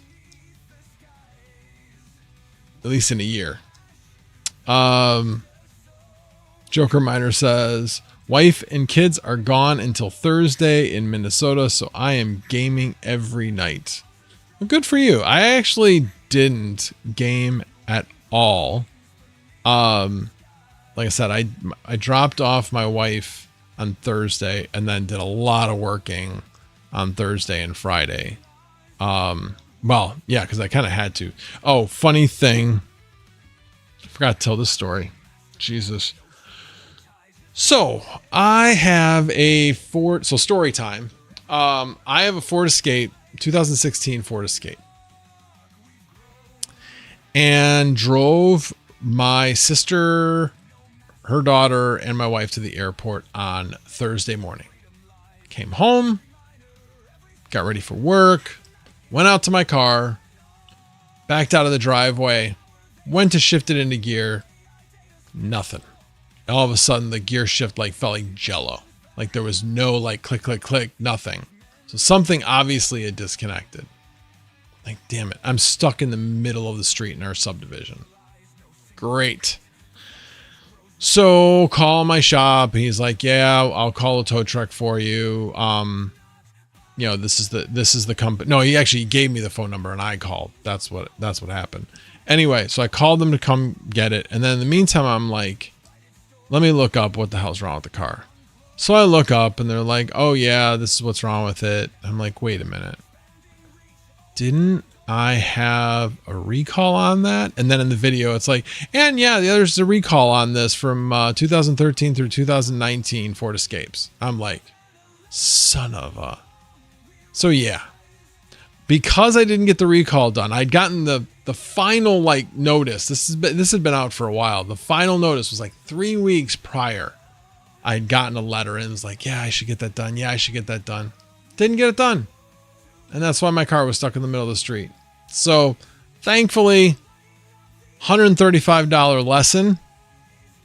That's obviously that was just the cost of the tow. The repair didn't cost me anything. It's still sitting at the dealer actually, but he did call me and tell me it was ready on late Thursday. But because my wife's out of town and coming back tomorrow, we'll run over there tomorrow morning when she gets back, and we'll get the car back. But yeah, that was I was 2 hours late to work on Thursday. I'm never late to work. So yeah, so stayed a little bit late that night, which actually kind of worked out because I did have to do some things with the people on third shift, and then Friday came and yeah, it was pretty busy, pretty darn busy. So, and then yesterday and today was finishing up my father-in-law's taxes and got it accepted from the federal government after putting that 0 in, like I mentioned. Haven't seen if it has been accepted for the state. I think the state usually takes a little while. Yeah, nothing's changed there. It still shows pending. But yeah, that was my Thursday. That was not a fun day. First world problems. Not the end of the world. Yeah. All right, let me get back to the chat. So what the problem was, there's like the shifter. It's not a cable. It's like a bracket. And then there's the thing that it moves. So this moves this direction. And, well, the bushing is on top of this, keeping this in place. And if the bushing wears out, you try shifting fast enough, it's just going to hop. It just kind of did a little hop, and now it's over here, and now it's butting up against this. So I can't even put the car in park. So I couldn't get the keys out. Yeah. So thankfully it was only a 2-wheel drive car. So the tow truck that came was one of the platform bed trucks, but they also have the ability to tow a car behind them. So that's what he did with my car, because he wasn't going to drag the front wheels up the ramp. Not really good for anything. So yeah. But yeah, got it over there. by, 3 o'clock. And then by the time I got to work, they called me and said, it's done. Like, great. Gonna have to wait. Can I leave it there until Monday? They're like, yeah, you can leave it here as long as you want. It's not a big deal. Like, all right, cool. Let's see. Yusuf puts, how long before I get verified on Vast? That is always the question. That's like the meaning of life type question. How long until I get verified on Vast? Okay. First things first. First week you're on Vast, put a ridiculous price on your rig. Do not plan on you do not want to be rented with an on-demand job. One of the jobs that's specified with a D. Somebody that's going to reserve, that can't be bounced off. Set a low value for your interruptible, the ones that are for an I, because then if Vast wants to run a test on your machine to see if you're eligible to be verified or not, they can do that by interrupting the interruptible job. If you don't do that, when they go to try to test your machine, they won't be able to. So it's going to delay you actually getting verified. So that is key. Just do it for a week and it should get verified. That's been my history. Now, again, it depends on what you've got. With a 4090, that should work, but there aren't any guarantees. So, did you get that slow blink there, Crypto Crag, on your question? Let's see. Retro Mike, Vast verification is as predictable as the YouTube algorithm. Yeah, that's pretty much it. That's pretty much it. If you have a multi-GPU rig that's a 4090 or 5090, you will get verified as long as they have the opportunity to run a test. That's pretty much guaranteed. It did take a long time for my 8 GPU rig to get verified, but that was because I didn't know that information and I made sure it stayed rented all the time. Well, they never had the opportunity to verify it. And I was like complaining, like, why is this thing not verified? They're like, well, is it always rented? I'm like, well, yeah, that's kind of the idea, right? And they're like, well, it may be the idea, but how are they supposed to test it if it's always rented? Oh, light bulb went on. So that's the key, Yusuf. Make sure that first week, it has to get above, they won't test it until it gets above 90%. Now, the other thing that I've heard, but doesn't seem to be true, is that you need at least 500 meg up and down. I only have 350 up, but yet I have gotten something verified since somebody had told me that. So it doesn't seem to be true. So yeah. I have not tried QuickPod, Retro Mike. I have thought about it. I know that somebody else in our community has tried QuickPod and didn't have very good luck with it. Maybe it's changed. I know I'm kind of thinking I may take the two 3090s that aren't really doing that well on Vast and have had some issues. I have thought about moving them to other platforms. I haven't really decided what, but I have thought about it. And could be good for some content too, to have not just Vast and salad content, because I think people are getting tired of that.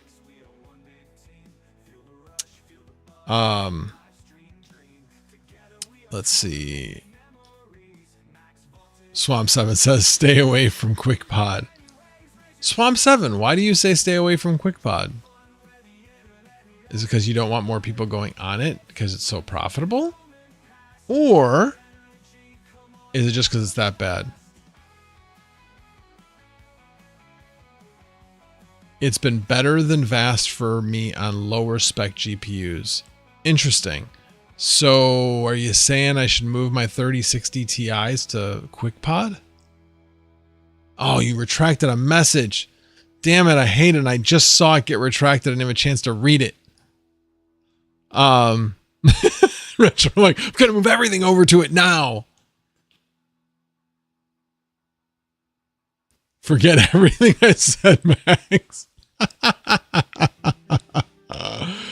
Oh, well, on that note, I am going to try to resist the urge to have a snack. Actually, my weight, I haven't lost a pound. In fact, technically, I'm up a pound since last Sunday. I've been up and down between 227 and 225, but I just haven't had the motivation to like really start clamping down. But I want to get below 200. But so I'm 7. It's good, but market is getting saturated. Yeah, that's kind of the way they all are. There was one. Which one was I looking at? I don't know. I like it when the platforms will actually show you like how many jobs they have and how many GPUs they have. I think that's great because that gives you an idea. You know, if they're less than 50% rented, maybe not the best. I know muscle weighs more than fat. Do you think I'm gaining muscle? Is that what you're trying to say? Nah. That's not happening. Pearl Rival. Heading to QuickPod after the stream. Yeah, I think I'll probably stay with what I've got for a little while. Like I said, I want to concentrate more on content in my spare time. My biggest problem with producing content, and it's not uncommon, so at least I know I'm not alone. It's still stupid, but at least it's here. Let me actually go to my other camera. I wanted to do this at one point tonight. I just never got around to doing it. You know, anyway, so I will have multiple, hopefully, on some of my videos, but the biggest problem with doing content is analysis through paralysis. I will come up with ideas. I have no problem coming up with ideas, but then it's, well, what's the perfect way to say this? And I'm going to forget to say this if I don't write it down. And it's the preparation before hitting the record button. And I've heard through so many YouTube experts that just hit the damn record button, just hit it. And then when you're done with it, set a time limit on how much time you have to edit this. Just set a time limit. Wherever you're at the end of that time, it's done.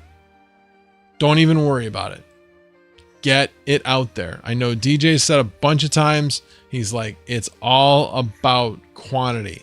You don't know what the YouTube algorithm is going to like and what it won't like. There are definitely things you should do to put yourself having a better chance.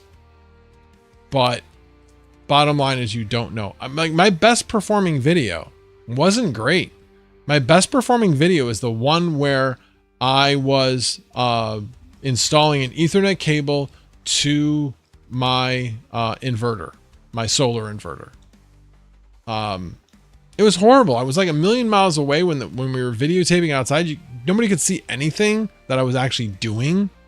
It wasn't good at all, but it continues to get views. I have other videos that I get referenced that they basically say, oh, well, if this person watched this, they'd like to watch this. And so I need a few more videos that'll do that. That video alone has made over $300. That one video. So it'd be nice if they all did that, but they certainly don't. That's for sure. So maybe if you do it 50 times, 100 times, maybe you'll get one. And really all you need is a couple and it will help your channel take off. So obviously producing the content has helped. I have been getting more subscribers, which is great. If you are one of the new people, I appreciate it. So Retro Mike says, I don't script any of my videos. I just hit record and go with it. Lots of people like the authentic and unfiltered parts. If you mentioned to me that before that I explain mixed mistakes. Yeah, I know. Yeah, I mean, I do live streams and I don't mind doing live streams. That's the thing, is that I've had so many people tell me, like, you think live streams are easier than just recording? Like, yes, because I have a specific time that I know that I'm supposed to go live and I need to prepare for that. What I need to do is start doing that for doing, hitting the record button. Start setting a schedule of when I'm going to hit that record button, whether I'm ready or not, just have a topic and talk about it. So I do know that authentic type of content has supposedly been doing really, really well. So I don't know. Maybe I will try that.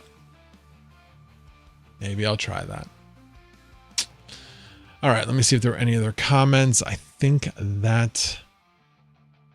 Yeah, DJ Minds. Live streams are easier by far, 0 effort. For some people, no, because they don't have the confidence to do the live streams. They worry about what they're going to say and how they're going to say it, or that they might be monotone or this, that, and the other thing.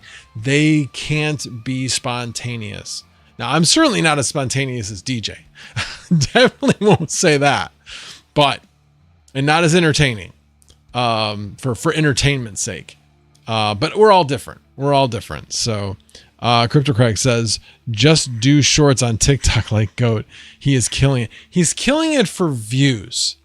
I haven't found out whether or not he's killing it from an income perspective or from a subscriber perspective. I haven't been keeping track of where his subscribers have been. I know some people do TikTok to try to drive people to their YouTube channel. I don't know how effective that is right now. But the other part of it is his humor is like really perfect for short content. I don't have that same humor that Goat has. I always tell him that all the time. I'm like, you're hilarious. It's that dry, absolutely hilarious humor that he's so good at. Yeah, I don't have that. I definitely don't have that. Retro Mike Tech says, shocking as it is, I don't know everything. And once a decade or so, I have to watch a tutorial. Oh, I watch lots of tutorials. Watch lots of them. Nothing wrong with that. By the way, how do you guys like this video angle? This is my overhead cam, but instead I'm having it face me. Curious what you guys think of it. Crypto Craig, I like it when DJ Minds jumps on the secret lab chair and blows vape on the camera. Hey, he's not vaping anymore. He quit vaping. Now he's doing this disgusting gum nicotine thing, I think. More flannel GP. Oh, well, yeah, sorry. Yeah, you're not seeing that very much. Although, oh, I see what you're saying. Hold on.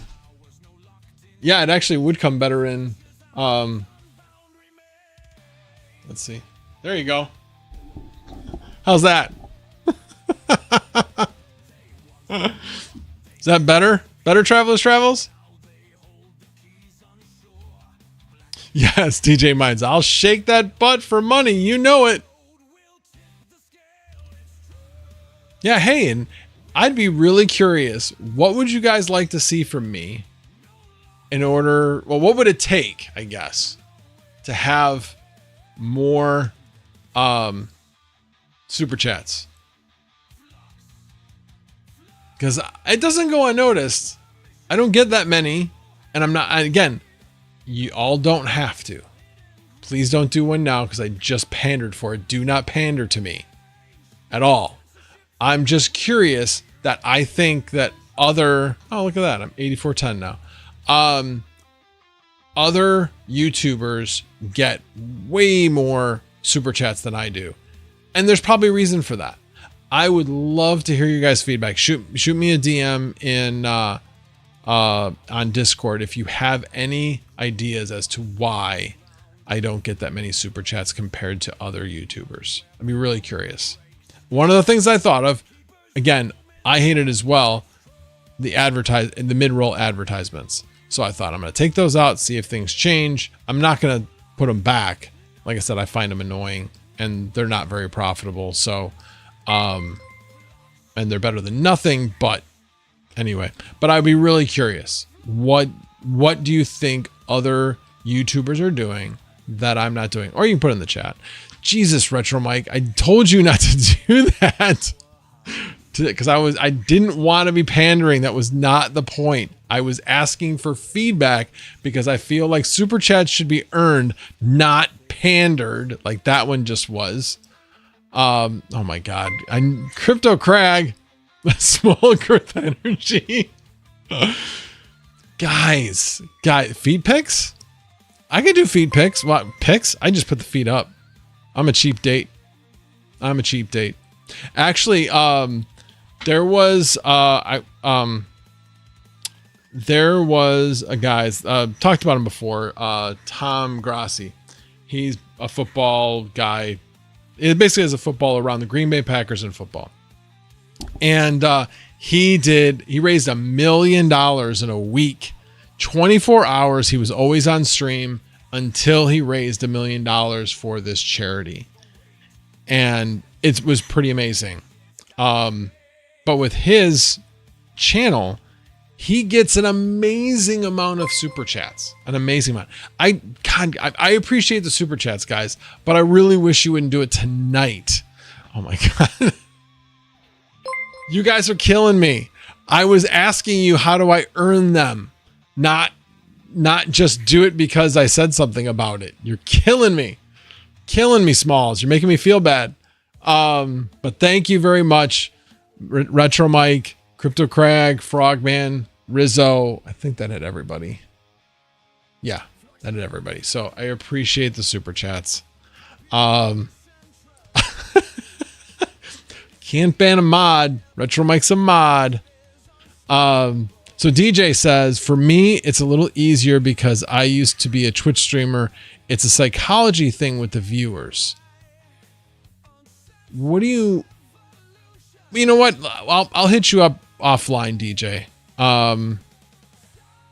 So I was actually thinking about, because we're basically done with the regular show. We're just kind of talking. So for anybody that's still here, appreciate you all being here, and I'll be here next Sunday. In the meantime, we'll just kind of shoot the shit here. Okay. So some of the things I was looking at with Tom Grassi, because he's got over 800,000 viewers in a very, very tough segment. The segment is entertainment, basically. That's what he does. He has entertainment videos all about football, and then he does live play-by-play of a number of games on the weekends. But again, it's all done with, why would you listen to him instead of listening to the play-by-play? Because he's more entertaining than those guys are. So but here's the thing. He, again, in a very, very tough segment, he gets an incredible amount of super chats. Now, and the super chats are insane. He has like things that he does for specific chat. So when he gets $100 super chats, do not do that. When he gets $100 super chats, he goes, "Hundo!" And then when it's a $50, he calls it "boop for the kitty," and it's like just what they do. So, man, Cave Tech, thank you for the super chat. I appreciate it. Obviously, no. And this is your fifth super chat. So, congrats to you, man. Appreciate that. Anyway, so I'm looking for ways. I mean, I'm trying to do different things, multiple camera angles. I'm trying different things. If you noticed, I'm further back from the camera and trying to give you guys some personal space and also be able to kind of talk a little bit more. Cause this doesn't do anything. You guys don't know I'm moving my hands around if they're below the camera. So, just kind of how I normally am, but yet I'm not able to emote, what I'm doing. So Anyway, I'm trying to get better at this craft as well as getting better at YouTube. So that is my goal for this year. I've been thinking about this. So I'm 56 years old in logistics. Lots of things can change. You never know what's going to happen. So trying to find a new job, and not saying that I think I'm going to get fired or anything. I'm not saying that at all. I'm just saying I want to be prepared at my age to have something in place so that I can move on hopefully to the next step. One of the things is hopefully getting this YouTube channel more profitable and up and running and more subscribers and all that kind of stuff. So that's a big goal of mine. Another one was to actually become a data analyst. That was another thing, but I'm putting the YouTube channel in front of that for now. Because I think this has a quicker turnaround to see additional revenue. So that's what I'm trying to do. And obviously the only way that you do that is you bring value to the people that watch your stuff. Simple as that. So that's what I'm doing. And I know I said at 10,000 subscribers, I would be giving some stuff away. I will still be doing that, but just to be completely transparent, I need to get to 10,000. I need to get to 10,000. There's one specific reason why I need to get to 10,000.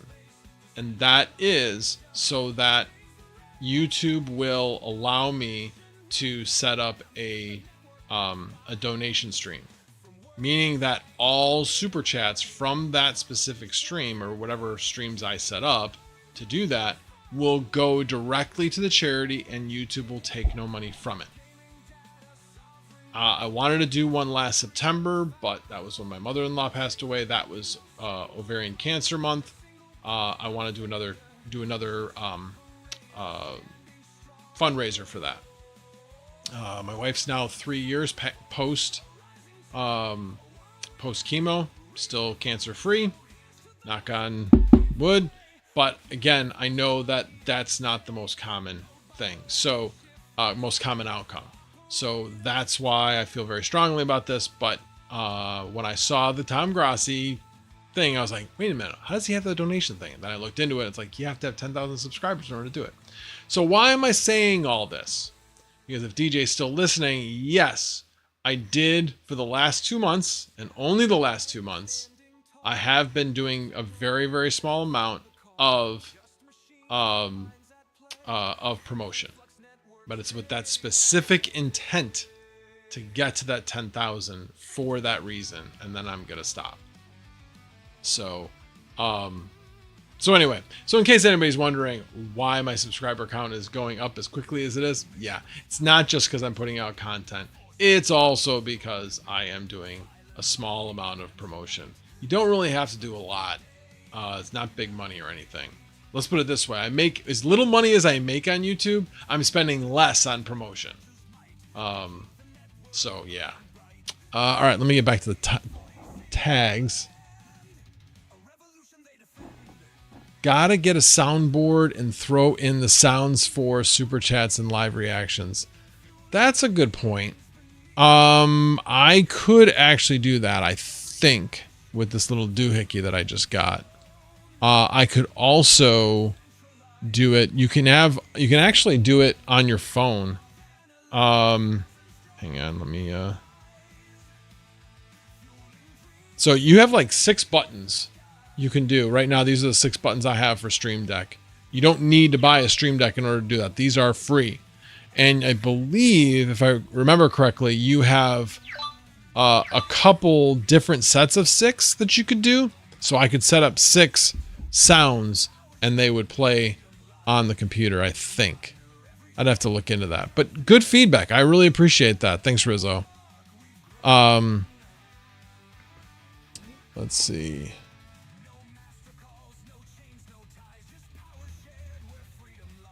You've done $500 super chats before?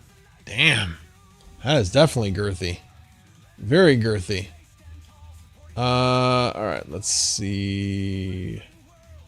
Just saw a video saying you need 2.5 BTC to retire in 4 years, or 2030. Let's see. I definitely do not have 2.5 BTC. I definitely don't. I have a little over. Well, I mean, it's not just BTC, but all my crypto's a little bit over 1. A little bit over 1. And still adding to it, so. Retro Mike, the donation thing unlocked for me instantly when I hit 10K subs. Didn't even have to wait for it. Product tagging also got enabled a few days later. Product tagging? I didn't even know that was a thing. So if you review a product, it tags it like for like the manufacturer, like they then know you're promoting their product or something? I have no idea what that is. All right, let me scroll back down.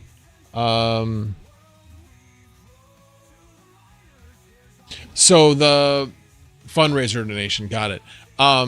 So one of the things that Tom Grossi did during his fundraiser was anytime there was a $500 donation, he would show his feet. He would show his feet. It was pretty funny. And then every guest he had on his show would then have a specific goal that would have to be met in order for that guest to show their feet. It was pretty funny. The one guy said, well, if we hit this, and it was a huge stretch goal. It was like they had to do like $30,000 in an hour in the middle of the day during the week. It was crazy. I'm like, they're never going to hit it. They got it. And so Perna from That's Good Sports, he ended up shaving his beard on stream. It's pretty funny. It was very funny. And he was not happy about it. He was not happy about it at all. Yeah. Okay, so over 10,000, you can auto tag a product that shows as a card on the video for that product to resellers like Walmart, Newegg, etc. And then the commission gets paid through YouTube. Really? I had no idea. Oh, hell, that even makes more of a reason why I should be trying to get to 10,000 in any way I can. So you don't need affiliate links if they click the card. Very cool. So if you, same thing with like Amazon or just those other ones. Anyway, I'll look into it, but I appreciate you letting me know that. That will certainly help. YouTube will auto tag when processing your video, or you can manually tag.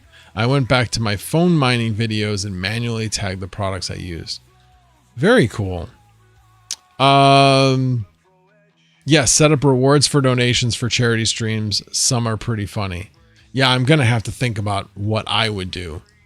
I know it was really funny when, and this is what kind of got me thinking about this a while ago, when Brandon came in and he was like, how much would it cost for me to make you do this? And I'm like, I'm not going to do that. I'm not going to do that. He wanted me to chug a beer. And I was like, no. He's like, I want you to chug a water. And so I ended up chugging a water for whatever. So it was like, it felt like he was trying to do the, you know, when you're working a deal with, I'm trying to think, like your Scrapyard Wars type of thing, where you're actually going out to somebody who's got a bunch of stuff, a ton of stuff, and they're like, hey, what would you want for that? What would you want for that? You know, and then you got to get one deal under your belt. You may be overpay for something that's a small thing, but you got to get it rolling. So that's what I felt like Brandon was doing to me, was like, okay, I'm just going to get him to chug this water and then we'll try something else. Anyway, it was pretty funny.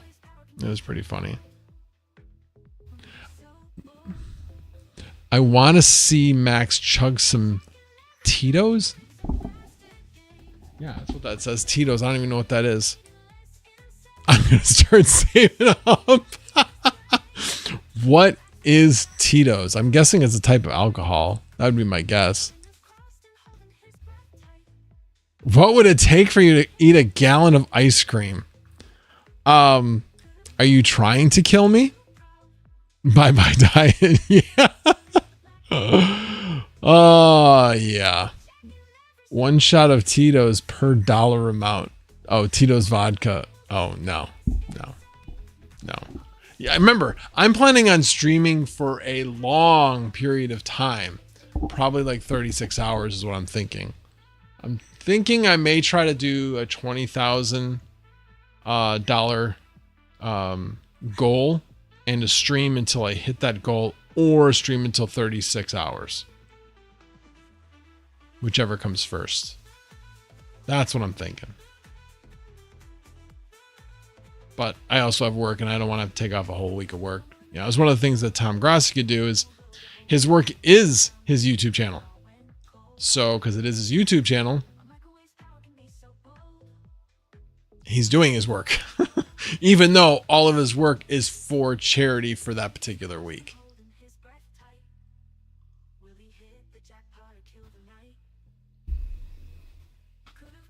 They make different alcohols. Yeah. Vodka, tequila. That's what I was thinking. It was tequila is what I was thinking. Red Bull then. $25 to eat some mushrooms. Why? Mushrooms are good. I like mushrooms. That's not a challenge. I don't have any in the house right now. But DJ Minds, my record is 33 hour stream. Only got off because my viewers said I better sleep. Well, so Max on shrooms. I'd pay to see that. No, not those kind of shrooms. He said mushrooms, like regular mushrooms. The Mining King agreed. Tito's vodka is great. Well, hello, Mining King. Did you just get here? Magic mushrooms, Max. Yeah, not magic mushrooms. No. It was actually funny. I was not in the stream at that point, or I wasn't watching the stream at that point. But again, I don't keep talking about Tom Grassi, but he was given like gummies, like marijuana gummies type of thing. And he did that when he was on his. So when he got to a certain amount, he's got different characters. One of the characters it's for the Washington, well, let's say the Washington Redskins, but the Washington football team. He has like a big, like, rainbow type of guy. Hey man, really laid back.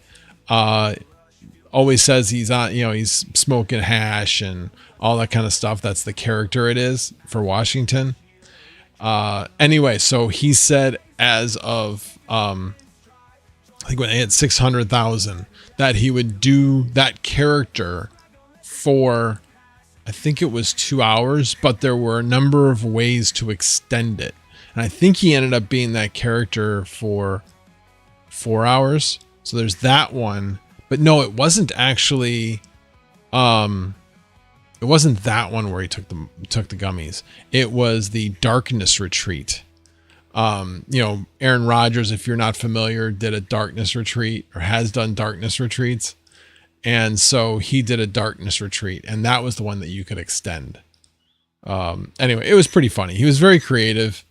He's an entertaining guy. He's a comedian. So, anyway, all right, let's see what else you guys are talking about.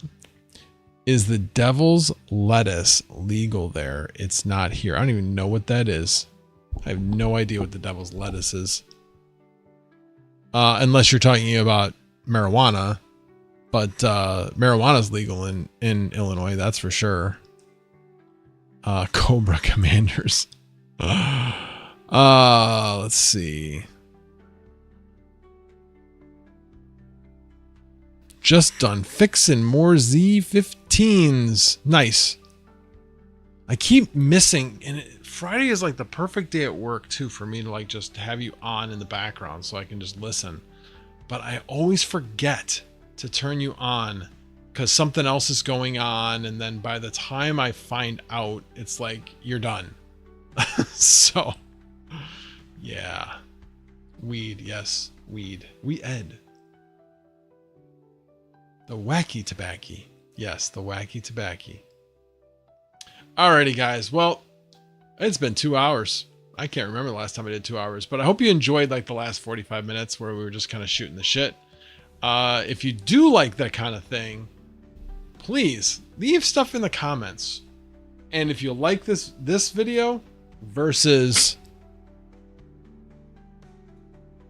this video, let me know that as well. I feel like I may start to do something like, you know, when the stream's over and then like the after stream, I'll do it from this camera over there.